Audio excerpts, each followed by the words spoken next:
guys, what's up? Welcome back, or welcome to my channel if you are new here. Before jumping into this Q&A video today, be sure to click that subscribe button right down below. We are trying to reach 5K, hopefully by the end of this year. For today's Vlogmas video, I thought it would be so much fun to do a Q&A, an Ask Ruby Q&A, which is literally just what I call my Q&A videos here on this channel. I haven't done one in literally almost 2 years, so I figured it is time to sit down and ask you guys if you had any questions, and I got quite a few. If you guys want to be included in my next Q&A video, the best way to make sure that you are always included is to follow me on Instagram. That is where I always ask for my questions. This time I did ask for some on my community tab here on my channel, but typically Instagram is like always the way that I usually go. I told you guys that these questions could be about absolutely everything. I'm a pretty open book. I'm gonna try and get through as many of them as I possibly can, so let's just dive right in. So the first question that I received, we actually got quite a few YouTube questions, but the first one is, what made you want to start your own channel? So I know that I have quite a few new subscribers here on my channel, so some of you guys might not know this, but I've actually had my channel and I've been creating videos for over 11 years now. I started my channel 11 years ago. I've been monetized for 4 years now, which is absolutely insane, so it's definitely somewhat of like a part-time job for me now. And to be totally honest, what inspired me originally was the like old school OG beauty YouTubers. Michelle Phan, Juicy Star 07, I remember finding their videos, and I also remember finding PB Bunny 97's videos,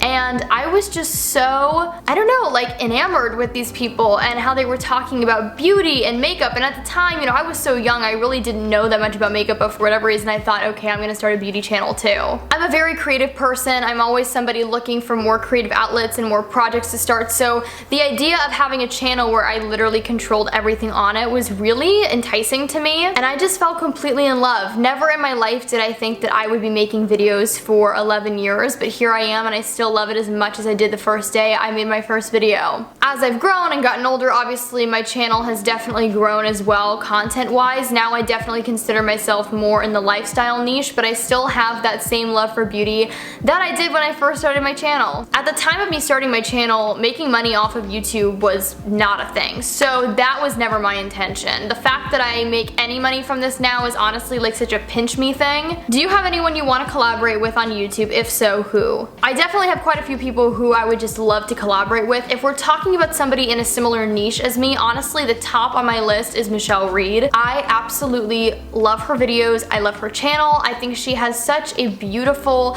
spirit and energy about her. I'm honestly really sad that we never got to meet while she was living here in New York City. And then I would also have to say Brooke Michio. Although I did already have her on my podcast, she was like such a joy and her content is always like A+. But I'd love to like collaborate with her on a video one day. So those are definitely probably like my top 2 if I could have like a wish list. How much do you charge for brand deals? LOL, don't know if I can actually ask that. Definitely a good question, but unfortunately it is not something that I can answer in today's video just simply due to like legal reasons and contracts. However, I'm going to try and give as much of an answer as I can, because I know for smaller, much more niche YouTubers like myself, this can be something that's a little bit tricky to navigate. So the things that I specifically take into account when coming up with rates to charge brands for sponsorships or partnerships are these categories. Obviously my subscriber count, but more importantly than that, how many views I'm averaging a month. The demographic of my viewers also comes into play, so like the majority of viewers on my channel are females.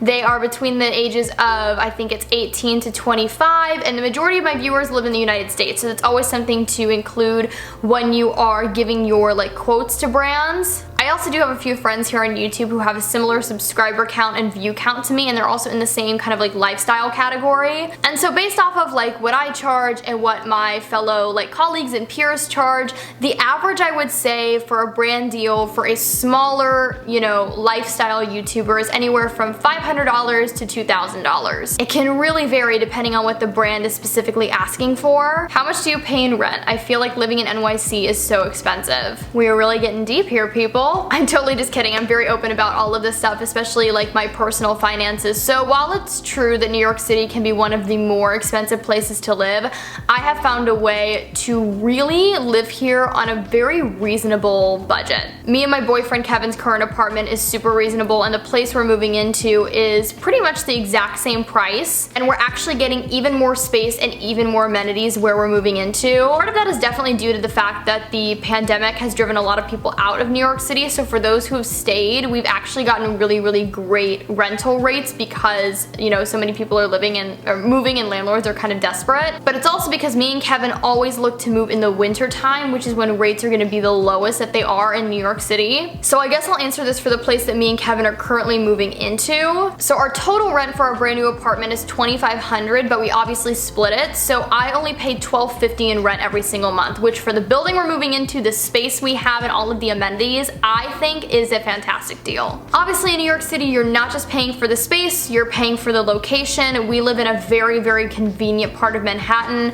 where just our life kind of revolves around. Some might say that's really cheap for New York City, others might say, oh my gosh, that's still totally like way too expensive, but for us it's what works, and we think it's a really reasonable price. Keep in mind the building that we're moving into as well doesn't just have the apartment obviously, but it has a doorman, a gym, a laundry room, a work lounge, a children's playroom. Like, it has a ton of different amenities too, so the fact that I'm only paying about $1,200 for all of those things is really fantastic. Would you ever get a body piercing? Probably not, unless it was for an acting role and they were going to pay for it. I have my ears pierced, just my first holes. I've thought about getting my second piercing recently, but honestly I don't wear earrings every single day, so I don't know if it would really make sense. I'm allergic to a lot of different metals, so unless the earrings are really expensive, they oftentimes will irritate my ears. But as far as a body piercing, I don't really think it's for me. Like, no judgment if you have one. I think it looks awesome on a lot of people. It's just not really for me. There was a time though when I was like a lot younger that I really wanted a little nose stud when I was older, but I grew out of that pretty quickly. Comedy or drama? Both? It really just depends on the mood that I'm in. If you're asking me what I prefer to watch if I'm not watching YouTube, I would probably lean more towards a drama. But as far as what I enjoy being in, as far as, you know, like my acting career, I honestly love both. Favorite part about being on YouTube? Honestly, I'm just really proud of the small but mighty community that I have built here on my channel. I love getting to respond to your comments, reading your DMs, getting your video suggestions, and then making content surrounding that. I just think the interaction and the community for me is like my favorite part, besides filming and editing videos. But you know, I'm not just doing that for myself, I'm doing that so you guys can, you know, have content to enjoy. Okay, last question for today's video. I think this is a good way to end it. Favorite Christmas movie of all time? I love so many Christmas movies. Like, I truly thrive during the holiday season, and Christmas is my favorite holiday. But if I had to pick like my favorite Christmas movie of all time, I think I would have to just go with Elf. Like, go with one of the classics, you know? But I also love The Polar Express, It's a Wonderful Life, How the Grinch Stole Christmas. I also love like the classics like Rudolph and Frosty the Snowman, but I would say like the movie that I look forward to watching every single year is always Elf. I hope that you guys enjoyed today's Ask Ruby Q&A video. If you did, be sure to give this video a big thumbs up, and also click that subscribe button if you haven't already. We are trying to reach 5K, hopefully by the end of this year. We only have a few days left, so if you haven't subscribed yet, please take like literally 5 seconds. It would just make my day. If you want to be featured in my next Q&A, be sure to follow me on Instagram, and also follow me on all of my other social media networks, Twitter, TikTok, subscribe to my podcast, check out my Amazon shop. I love you all so much. I hope that you guys are staying safe, happy, and healthy, and I will see you all tomorrow for yet another day of Vlogmas. Bye guys.